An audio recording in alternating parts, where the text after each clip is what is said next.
Hello, this is John with Anthem Business Solutions, and today we're going to go over the hold feature.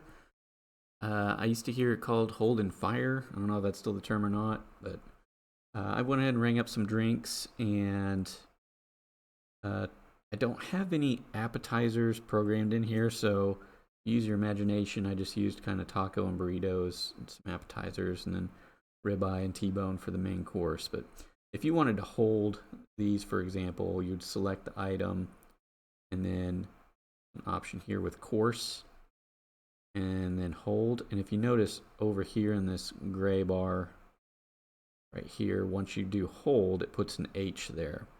I'm going to do that for the T-bone as well. Place a hold. Now those are on hold. Now I'm going to send it. Now when I go back in here, you're going to notice that the table is a different color now. And I go over this in another video, but if you go here to search and then go to status, it'll show you what the colors of the tickets / tables means. So orange means that it's got a hold to it.